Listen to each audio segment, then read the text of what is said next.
Assalamualaikum warahmatullahi wabarakatuh. Bertemu lagi dengan mata kuliah saya yaitu Mekanika Teknik.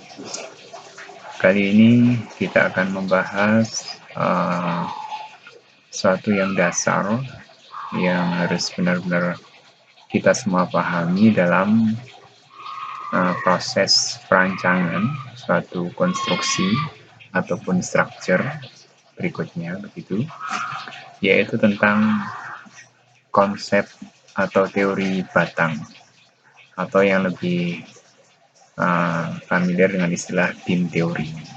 Ya, jadi istilah ini nanti akan terus digunakan di semua bidang rekayasa, khususnya dalam proses perancangan.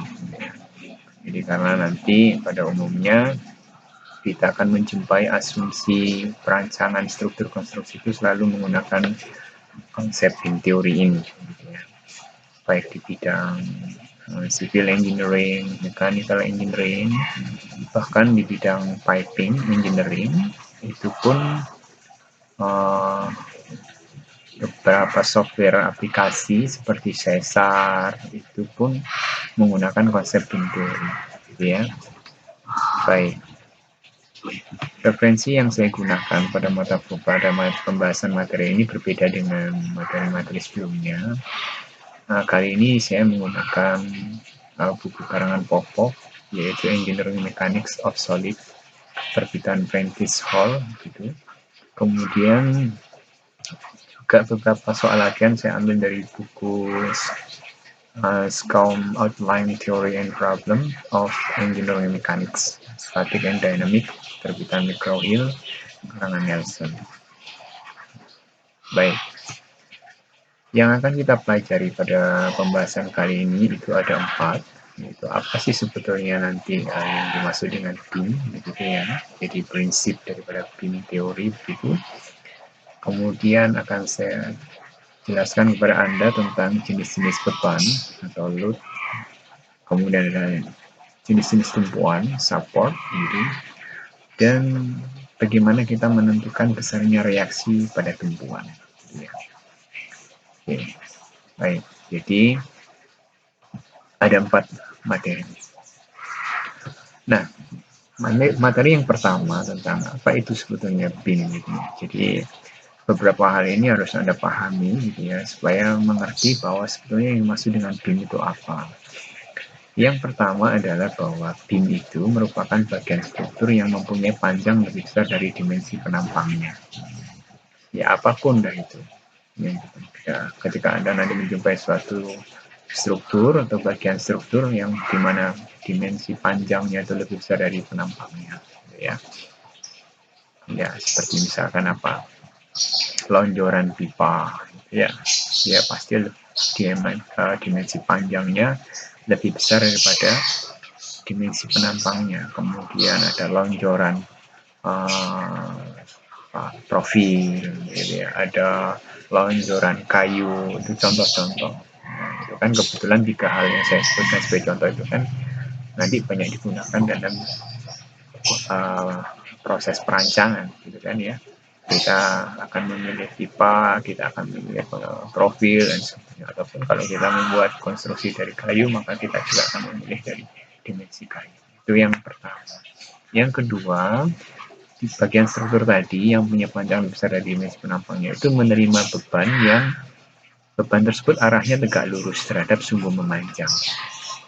Nah, jadi pastikan di poin kedua ini ada 2 keyword sebenarnya. Yang pertama adalah beban yang tegak lurus dan sumbu memanjang. Jadi nanti akan saya kenalkan bagaimana sih yang dimaksud dengan sumbu memanjang. Dan beban itu sendiri ada 2 macam, ya, yaitu beban terpusat yang mungkin Anda sudah pernah mengenal itu pada saat kita awal-awal kuliah mekanika teknik, yaitu terkait dengan pemodelan. Pada waktu itu kita kasih contoh beban terpusat dari suatu konstruksi kereta api yang bekerja pada roda, begitu. Ataupun ada jenis beban yang kedua, yaitu beban terdistribusi. gitu ya, dengan panjang tertentu atau distributed flow. Sehingga apa ya, kesimpulan daripada definisi BIM yaitu adalah bahwa BIM itu didefinisikan sebagai bagian struktur yang didesain utamanya untuk mensupport gaya, yang gaya tersebut bekerjanya tegak lurus terhadap sumbu memanjang dalamnya, gitu ya. Jadi satu tadi sudah masuk bahwa struktur tersebut, bagian struktur itu mempunyai panjang lebih besar daripada dimensi penampangnya, menerima beban tegak lurus langsung memanjang dan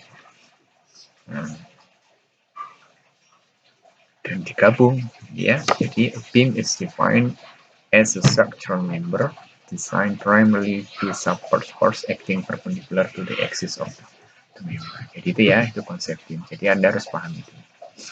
Oke.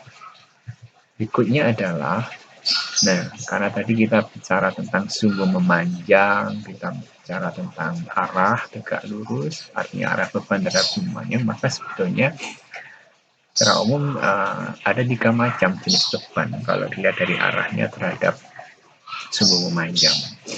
Nah, seperti gambar yang di atas itu ada istilahnya axial loaded bars. Ada beban aksial, ya. P-nya arahnya ke kiri dan ke kanan, arah tarik begitu ya, tension gitu ya. Nah, ini sumbu memanjangnya yang warna merah. Nah, artinya bahwa P ini searah dengan sumbu memanjang, makanya disebut dengan beban aksial. P di gambar atas ini disebut dengan axial load, gitu ya. Yang kedua, nah itu arah P beban ini tegak lurus dengan sumbu memanjang. Nah, ini sumbu memanjang. Ini disebut dengan beban lateral atau beban transversal, ya. Lateral load atau transversal. Nanti kalau yang transversal itu arahnya tegak lurus tapi dari samping. Oke. Kemudian jenis beban yang ketiga adalah beban torsional, ya, di mana arahnya itu berputar terhadap sumbu memanjang, ya. Oke, itu aja ya. Nah, BIM yang akan kita pelajari karena arahnya tadi sudah didefinisikan di slide sebelumnya, yaitu tegak lurus terhadap sumbu memanjang. Sebetulnya BIM di sini itu masuk dalam kategori lateral load ataupun transversal load. Oke. Nah, ini tolong dipahami, ya. Ketika contoh yang kita gambarkan ini, tiga-tiganya adalah contoh BIM. BIM definisi yang pertama yaitu di mana struktur yang punya panjang lebih besar daripada dimensi penampangnya, gitu ya. Nah, tetapi yang benar-benar masuk kategori BIM menurut definisi yang kedua mendapatkan beban yang arahnya tegak lurus terhadap sumbu pemanjang, itu ada di gambar yang nomor 2 ini. Oke. Bisa dipahami ya? Oke, saya lanjut. Nah, sebetulnya BIM dalam konsep desain yang akan terus kita pelajari dan akan saya terus gunakan gambar ini adalah ini misal kita nanti akan mendesain suatu jembatan gitu secara sederhana, di mana ini ada sungai dengan ini lebarnya sungai gitu ya, lebar sungai nanti akan kita konversi menjadi panjang BIM ini. Dan ini adalah BIM-nya ya, yang nanti akan kita desain, di mana kendaraan ini adalah nanti sebagai sumber beban, yaitu kita sudah belajar tentang P, di mana nanti P ini sendiri sudah akan kita pelajari, yaitu sebagai P apakah dia terpusat ataupun terdistribusi.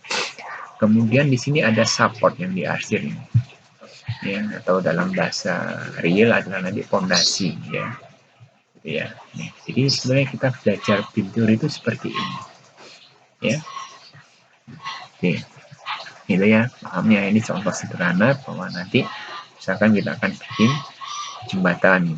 Nah, nanti kita pada akhirnya akan bicara tentang kekuatan, bicara material dan seterusnya. Tapi pada saat ini kita fokus beban. Gitu. Baik, saya lanjutkan. Di materi yang kedua tentang jenis BIM, secara umum ada 3 macam. Yang pertama adalah statically determined BIM, dengan ada 3 macam jenisnya. atau ada simple beam, overhang beam, cantilever beam gitu ya. Dan yang beam yang kedua adalah statically indeterminate beam, di mana isinya mencakup continuous beam, ada beam fixed at one end and supported in the other end gitu ya. Nanti ada contoh gambarnya, dan fixed beam. Sedangkan yang terakhir adalah beam kombinasi antara determinate dan indeterminate ya. Nah, penggambarannya seperti apa nih? Ini ya, tiga contoh ya, dari jenis statically determinate beam ya. Yang sebelah kiri ada simple beam atau bahasa lengkapnya simply supported beam, yaitu beam yang dua ujungnya ditumpu. Nah, ini ada gambar bulan, nanti kita akan jelaskan di materi setelah ini gitu ya, di slide berikutnya. Jadi yang penting Anda lihat jika kedua ujung ditumpu itu masuk dalam jenis simple beam. Kemudian beam yang kedua cantilever, ya, cantilever itu satu ditumpu dengan tumpuan fix yang seperti ini, ya. Di ujung satunya tanpa tumpuan, bebas. Ya, itu disebut dengan cantilever. Banyak sekali konstruksi-konstruksi cantilever. Ya, kalau kembali ke simple supported beam, ya hampir semua konstruksi dimodelkan seperti ini. Contoh yang adalah jembatan, gitu ya, jembatan dengan ukuran kecil tentunya ya. Kemudian kalau cantilever beam itu banyak dijumpai di konstruksi kapal, gitu ya. Misalkan terutama di area kamar mesin, misalkan mau bikin second deck untuk naruh tangki misalkan, ataupun untuk naruh pompa-pompa. Nah, itu biasanya konstruksinya cantilever gitu ya. Ataupun di gedung-gedung kayak mall gitu ya, kalau Anda berjalan gitu ya di etalasenya toko begitu yang tengahnya lubang, nah konstruksi yang menyanggai etalase itu sebetulnya adalah hampir semuanya cantilever. Kemudian ada yang ketiga, overhanging beam, itu sebenarnya hampir mirip dengan simple beam, tetapi salah satu ujungnya tidak ditumpu, atau tumpuannya yang di ujung satu sisi ujung itu lebih ditarik ke dalam, jadi menggantung. Oke, seperti ini.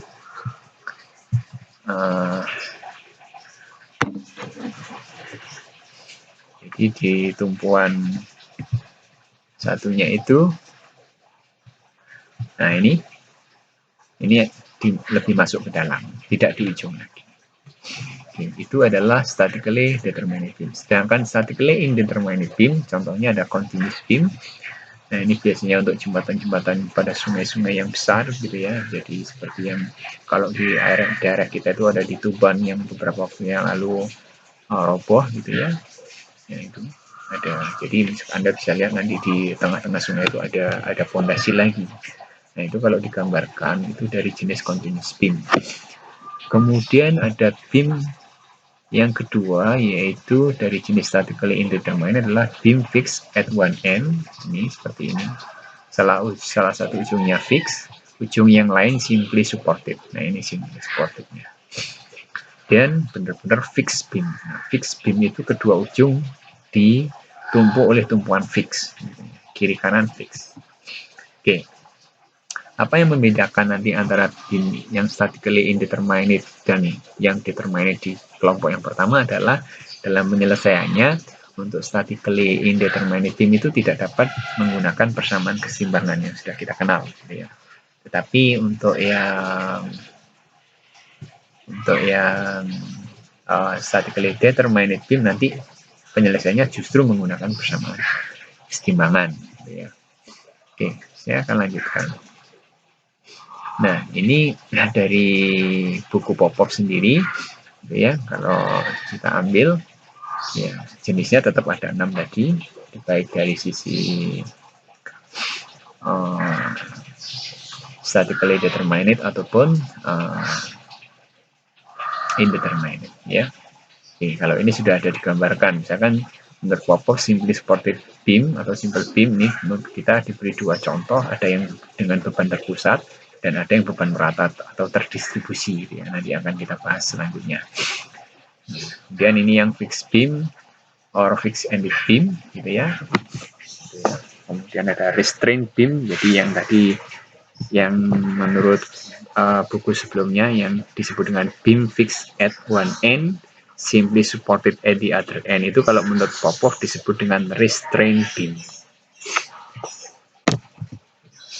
Cantilever sama seperti ini, overhang beam gitu ya. Jadi istilah overhang itu kalau di contoh sebelumnya ini itu satunya di ujung, satunya masuk. Ini sudah masuk overhanging, atau dua-duanya masuk seperti ini. Dua-duanya tidak di ujung, itu juga masuk kategori overhang beam.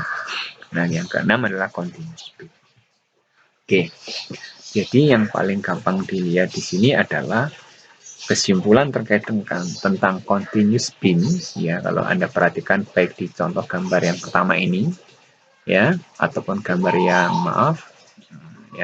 yang ini yang menurut Popov ini, bahwa continuous beam itu jumlah tumpuannya lebih dari 2.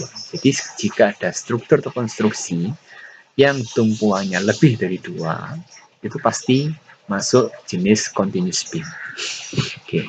Oke, nanti efeknya apa kita bahas di pertemuan berikutnya ya. Nah, jadi kita sudah mengetahui jenis beam sendiri. Jadi kalau kita kembali ke gambar yang pertama ini, jadi yang ada tulisan beam, ya, beam ini sendiri dengan model pembebanan yang mengikutinya, itulah yang disebut dengan jenis beam, gitu ya. Gitu ya. Tuh, kita sudah membahas, ada menurut Popov ada 6 tadi ya. Secara umum yang dikelompokkan menjadi 3. Itu yang kita bicarakan ada di sini. Ada statically indeterminate beam, ada statically determinate beam, dan ada continuous beam. Kita bicara di sini. Oke. Nah, berikutnya adalah kita bicara tentang support. Support di sini diartikan sebagai tumpuan. Ya. Nah, tumpuan itu areanya di mana? Ini. Kalau kembali ke gambar sederhana yang di awal ini, nah ini yang diarsir ini. Ini adalah tempat tumpuan, tempat support.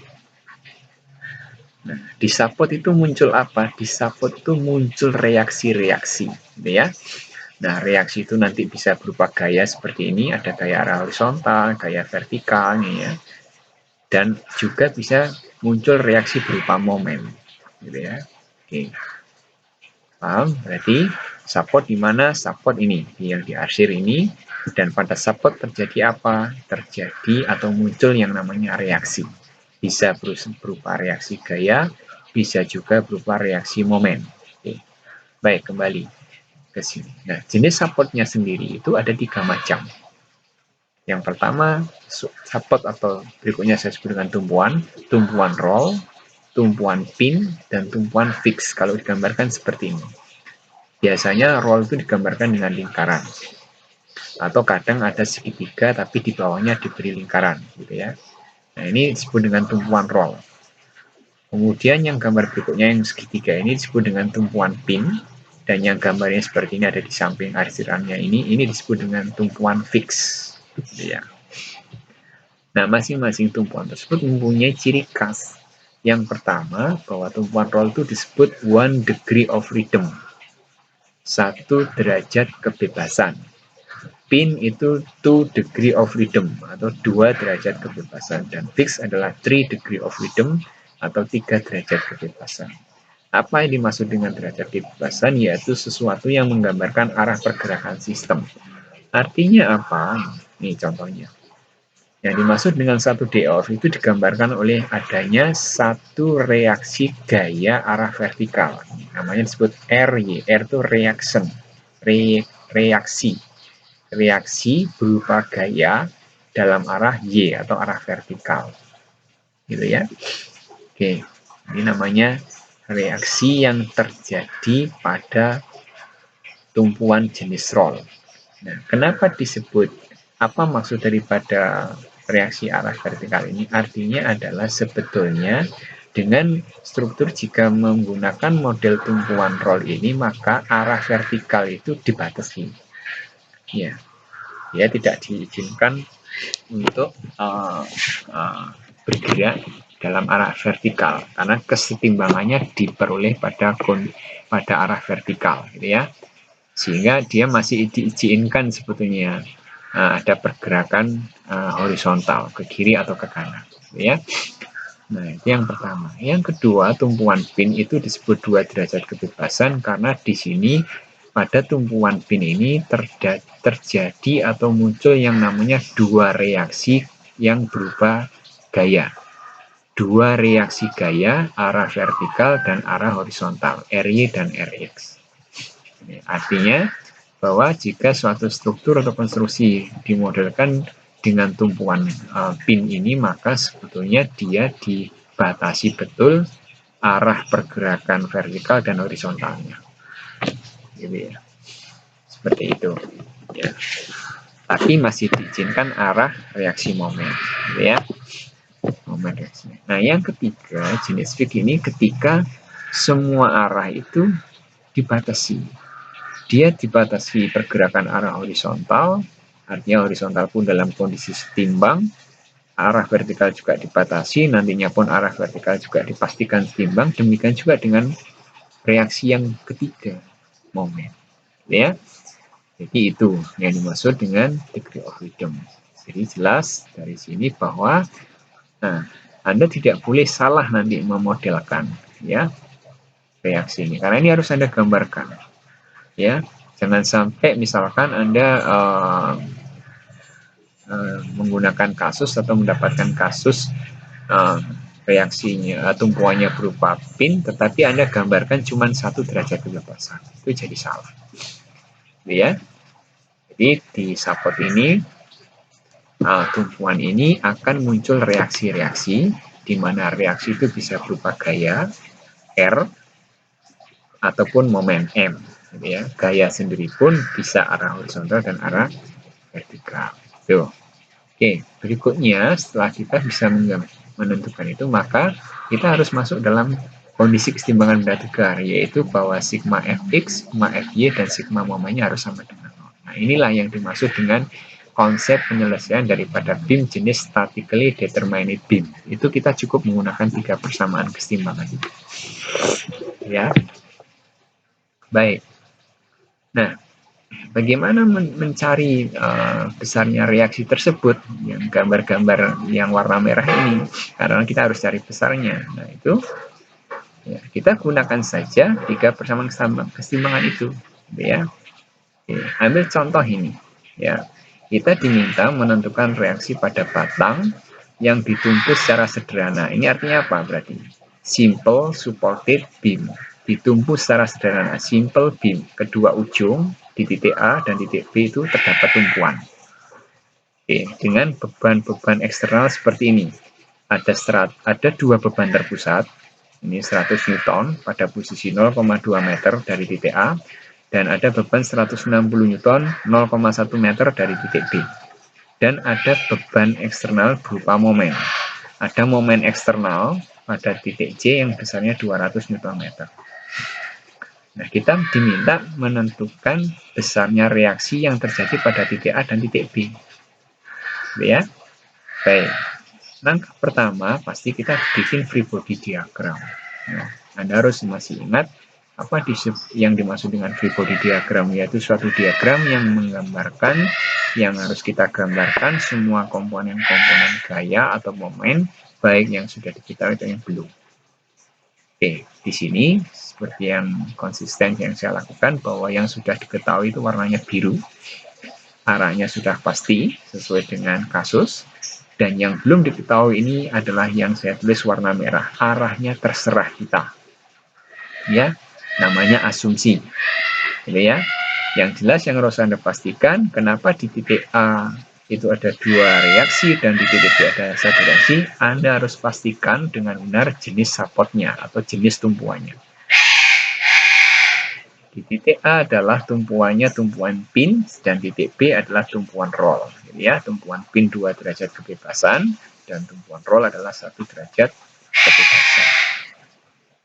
Nah, setelah kita gambarkan free body diagram, maka langkah selanjutnya adalah menggunakan persamaan kesetimbangan. Sederhana sekali. Ya, ada berapa macam persamaan kesetimbangan harus terpenuhi? 3, sigma Fx, sigma Fy, dan sigma momen. Baik. Nah, Urutannya pun Anda boleh bolak-balik, tidak harus sigma F dulu gitu ya. Baik, yang harus Anda perhatikan, nah ini, sigma Fx sama dengan 0, berarti penjumlahan komponen gaya arah X atau arah horizontal harus sama dengan 0, karena supaya setimbang. Nah, ada yang di dalam kurung ini adalah ada tanda ke kanan positif, ya. Ini adalah arah positif asumsi kita. Anda boleh ke kiri positif, gitu ya. Jadi hati-hati, ada dua asumsi. Dua asumsi apa? Yang di free body diagram adalah asumsi arah reaksi, gitu ya. Contohnya ini misalkan di free body diagram RAX saya gambar ke kanan, Anda boleh ke kiri. RAY-nya saya gambar ke atas, Anda boleh ke bawah. Ya, RB-nya misalkan RAY ke atas, RB Anda gambar ke bawah, silakan. Itu asumsi pertama, asumsi arah reaksi yang Anda gambarkan di free body diagram. Kemudian ada asumsi arah positif yang harus Anda buat, harus Anda nyatakan dengan jelas pada saat kita menggunakan persamaan kesetimbangan. Contohnya ya ini, bahwa sigma Fx sama dengan 0, asumsi positif yang saya gunakan adalah ke kanan. Anda boleh ke kiri positif. Baik, berarti karena RAX itu arah asumsi di nomor 1 free body diagram adalah kita asumsikan ke kanan, dan ke kanan itu adalah sama dengan arah positif yang kita tentukan di langkah persamaan kesetimbangan ini, maka RAX itu di sini positif. Ya, walaupun nilainya sama dengan 0. Oke, sekarang kita bicara sigma momen di titik A sama dengan 0. Anda tidak mau sigma momen titik A, Anda sukanya sigma momen titik B, silahkan. Cukup, tapi cukup kerjakan salah satu saja, tidak usah dua-duanya. Baik, sigma momen di titik A sama dengan 0. Arah asumsi positif arah momennya saya buat searah jarum jam positif. Ya, Anda boleh berlawanan jarum jam positif. Oke. Jadi semua yang warna merah yang ada di PowerPoint ini itu merupakan nilai asumsi, ya. Di free body diagram berarti arah gaya asumsi, gaya reaksi asumsi, dan di persamaan kesetimbangan ini adalah arah positif asumsi. Gitu ya. Nah, sekarang dengan kesepakatan ini kita coba masukkan semua komponen gaya dan momen yang bekerja terhadap titik A. Kita masukkan 200, ya, 200 kita masukkan positif karena diketahui 200 adalah momen eksternal yang arahnya sudah searah jarum jam. Ya, yang sudah searah jarum jam ini. Ini soal diketahui bahwa 200 adalah momen eksternal yang arahnya sudah searah jarum jam. Karena searah jarum jam itu sama dengan arah positif momen yang kita definisikan, makanya 200 itu dimasukkan positif. Gitu ya. Kemudian gaya 100 Newton itu mempunyai jarak 0,2 meter terhadap titik A. Maka momennya adalah 100 kali 0,2 ini. Nah, kenapa positif? Karena gaya 100 Newton terhadap titik A menghasilkan momen yang searah jarum jam. Dan searah jarum jam itu adalah arah positif asumsi kita. Maka dia positif. 160 itu juga menghasilkan momen yang positif juga. Gitu ya, karena searah jarum jam. Nah, sedangkan RB karena kita asumsikan ke atas, gitu ya, sehingga dia akan menghasilkan momen terhadap titik A yang arahnya berlawanan jarum jam, gitu ya. Dia akan seperti ini, berlawanan jarum jam. Ya, makanya di sini RB menghasilkan momen yaitu RB kali 4 yang negatif, ya. Nah, terus Anda masukkan, Anda uraikan, maka ketemu RB sama dengan plus 670. Apa artinya? Nah, Anda harus ingat kembali pada saat kita membahas persamaan kesetimbangan di awal-awal dulu. Dari proses matematis, kalau sudah langsung ketemu positif seperti di sini, plus 670, maka arah asumsi RB di free body diagram di langkah nomor 1 yang ke atas itu ternyata arahnya benar. Ya, itu. Oke, kecuali kalau nilainya nanti ketemu negatif, gitu ya. Kalau ketemu negatif maka RB pasti sebetulnya adalah kebalikan, ya. Nah, yang terakhir kita masukkan sigma FB sama dengan 0 dengan arah positif asumsi kita adalah ke bawah, gitu ya. Dengan cara yang sama Anda masukkan RAY, kenapa negatif? Karena RAY kita asumsikan ke atas. Kemudian 100 sudah ke bawah, 160 juga sudah ke bawah, maka positif. Dan RB asumsi ke atas, maka dia negatif. Disinilah ketemu RAY sama dengan minus. Nah, ini perhatikan. Dari proses matematis, hitungan pertama ketemu minus. Artinya, ya, asumsi RAY yang tadi kita ini ke atas, kalau nilainya minus, maka arah sebetulnya adalah ke bawah. Ya, baik, itulah contoh pertama. Anda menghitung misalnya reaksi dan arahnya. Cukup simpel ya. Baik. Nah, bagaimana kalau nanti Anda mendapatkan kasus beban terdistribusi? Nah, di contoh yang satu yang tadi sudah kita bahas adalah kebetulan dua-duanya ini adalah beban terpusat atau concentrated force. Nah, kalau nanti Anda ketemu dengan beban terdistribusi di mana jenisnya ada dua macam, gitu ya, terdistribusi merata, ya, gambarnya segi 4 dan terdistribusi bervariasi atau varying distributed load yang gambarnya segitiga, maka Anda harus melakukan dua langkah. Yang pertama, langkah pertama adalah hitung beban terpusat dari beban terdistribusi tersebut. Ya, jadi satuan beban simbol daripada beban terdistribusi itu biasanya disimbolkan dengan G ataupun W kecil, gitu ya, dengan satuan Newton per meter atau pound per feet. Jadi beban terdistribusi adalah beban persatuan panjang. Satuannya adalah Newton per meter atau kilonewton per meter dan atau juga pound per feet atau kip per feet, gitu ya, kilo pound per feet. Oke, jadi saya ulangi, langkah pertama Anda menghitung beban terpusat dari beban terdistribusi tersebut. Dengan cara apa? Menghitung luas area di bawah kurva, gitu ya. Nanti kita akan bahas di contoh yang kedua. Di samping itu, yang kedua, Anda harus juga mencari posisi di mana P yang barusan Anda hitung di langkah satu ini, itu bekerja. Posisinya, dengan cara gimana? Mencari titik pusatnya dari luas area tersebut. Gitu ya. Oke, kita sekarang ambil contoh nomor 2 ini. Nah, di nomor 2 ini ada beban terdistribusi bervariasi seperti ini, yang gambarnya segitiga. Kita diminta mencari reaksi A dan reaksi B. Ya, nah langkah yang sama kita gambar free body diagram. Nah, hati-hati, ada yang warna biru itu berarti sudah pasti. Kenapa ke atas? Karena Anda harus lihat di soal arah beban terdistribusi G yang disimbolkan G0 yang nilainya 10 kN per meter persatuan panjang itu arahnya ke atas. Nah, maka Anda praktekkan dua langkah tadi. Nih, hitung beban terpusat dengan cara menghitung luas area. Nah, jika Anda lihat di sini, maka beban terdistribusi bervariasi ini berupa segitiga. Segitiga dengan panjang 3 meter, dengan tinggi berupa G0-nya itu 10 kN per meter. Maka luasnya apa? Ya ini setengah alas kali tinggi. Setengah dikalikan 3, dikalikan 10 kN per meter, ketemulah 15 kN. Itu beban terpusat dari beban terdistribusi tersebut. Nah, langkah yang kedua adalah mencari di mana P bekerja, yaitu dengan cara mencari titik pusat. Nah, titik pusat dari segitiga itu kan ada di 2/3 panjang, ya kan? Atau di 1/3 panjang, kalau dari sisi yang pendek, gitu ya. Baik, ketemulah 2/3 kalikan 3, ketemu 2 meter. Nah, selebihnya adalah Anda gambarkan reaksi-reaksi yang bekerja. Dengan warna merah ini berarti warna asumsi, gitu ya. Oke. Di RA karena tumpuannya adalah pin ada dua reaksi, di B ada tumpuannya roll yang kemudian kita balik begitu ya. Nah, itu juga ada satu reaksi. Setelah free body diagram gambar, maka Anda memasukkan persamaan keseimbangan. Ya, dengan cara yang sama, sigma F sama dengan 0 dengan asumsi arah positif ke kanan, RX-nya 0. Dan sigma momen di titik A sama dengan 0 dengan arah momen positif adalah searah jarum jam, maka ketemu RB adalah 6 kN arahnya ke bawah.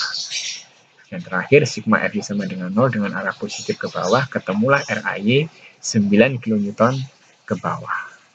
Oke, kalau mau dicek bagaimana keseimbangannya, ada beban P ke atas 15 kN, maka reaksi itu pasti harus melawan 15 Newton. Karena 15 Newton ke atas, reaksinya itu harus total juga 15 kN, maaf, tapi ke bawah. Anda lihat, RAY ke bawah 6 kN, RBY juga ke bawah 9 kN. Berarti RAY ditambah RB sama dengan 6 tambah 9 ketemu 15. Itulah yang namanya contoh pembuktian terakhir tentang kesetimbangan. Oke. Nah, sama di soal nomor 1 tadi. Di soal nomor 1 tadi kalau Anda lihat, nah ini beban vertikal ke bawahnya berapa? 100 tambah 160, berarti 260. Kita cek sekarang RAY dan RBY-nya. Ya, RBY plus 670 arah ke atas, gitu ya, dan 410 arah ke bawah. Kalau Anda jumlahkan, resultankan berarti kan plus 670 ke atas ditambah 410 ke bawah atau minus 410 ke atas. Maka sama dengan juga 260, gitu ya. Jadi bebannya 260, reaksinya pun juga 260. Oke, itu contoh kedua. Contoh yang terakhir pada pertemuan kita kali ini adalah seperti ini. Ada simple supported beam tetapi bebannya kita miringkan, gitu ya, 5 kips dengan perbandingan 4 vertikal 3 horizontal, gitu, dan seperti dalam soal ini. Kemudian tumpuan supportnya itu di titik B ini kemudian pada kondisi yang miring dengan perbandingan 1:1. Nah, maka free body diagramnya pun Anda gambarkan seperti itu, ya. Ya, jadi Anda uraikan, ya, ya, ada 4 kips, gitu ya, dan 3 kips, ya, dengan mengikuti seperti ini. Anda terapkan konsep paralelogram. Kemudian di RP juga begitu, karena dia aslinya adalah miring, maka ada RPX juga jadi RB, ya. Dan sekali lagi warna merah adalah arahnya asumsi, gitu ya. Kalau yang biru tidak boleh diasumsi. Nah, kemudian Anda masukkan persamaan kesetimbangan dengan cara yang sama, gitu ya. Di sigma momen terhadap TA, gitu ya, dengan arah searah jarum jam positif, maka uraiannya adalah 4 kip.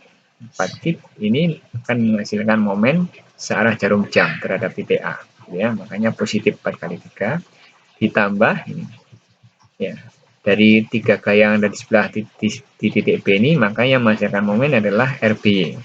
RBY menghasilkan momen terhadap titik A itu berlawanan jarum jam dan jaraknya 12, makanya minus RBY kali 12, maka ketemulah RBY 1 kip, ya. RBY 1 kip. Karena di soal diketahui perbandingan RBX dan RBY adalah 1:1, maka RBX pasti akan ketemu sama dengan 1, gitu ya. Dan karena RBY arahnya ketemu ke atas, gitu ya, maka RBX pasti ke kiri, karena itu resultannya sudah pasti menuju titik B, gitu ya. Nah, kemudian sigma F sama dengan 0, gitu ya. Anda masukkan RAX asumsinya kan ke kanan, dan ke kanan adalah positif, maka RAX adalah positif, ya. Anda masukkan RAX positif. Kemudian minus 3, karena 3 kips itu arahnya ke kiri, maka dia menjadi negatif, gitu ya. RBX juga ke kiri, maka dia juga negatif. Maka di sini ketemu RAX sama dengan 4 kips ke kanan, ya. Nah, RAX ke kanan itu sudah bisa ketahuan. RBX ke kiri 1, 3 kips juga ke kiri 1, berarti ada gaya ke kiri 4 kips kalau di total. Maka RAX-nya di sini sudah ketahuan untuk menyeimbangkan, maka nilainya juga 4 kips ke arah kanan, ya. Nah, yang terakhir sigma momen di titik B sama dengan 0, gitu ya. Anda nggak pakai ini juga tidak apa-apa. Misalkan Anda pakai sigma FY, gitu ya, boleh, ya, sigma FY. Di sini ketemu RAY sama dengan 3 kips ke atas. Baik, itu pertemuan kita pada hari ini. Intinya adalah Anda sudah mengenal jenis beam, Anda mengenal jenis support, Anda mengenal jenis reaksi-reaksi yang bekerja pada support, okay? Dan bisa menghitung besarnya reaksi. Jadi urutannya adalah Anda gambarkan dulu reaksi yang bekerja, itu mengikuti jenis supportnya, jenis tumpuannya, kemudian dengan persamaan kesetimbangan kita bisa mengetahui nilai-nilai reaksi yang bekerja pada tumpuan tersebut. Bisa berupa reaksi gaya ataupun reaksi momen. Oke, terima kasih pertemuan kita kali ini. Demikian. Assalamualaikum warahmatullahi wabarakatuh.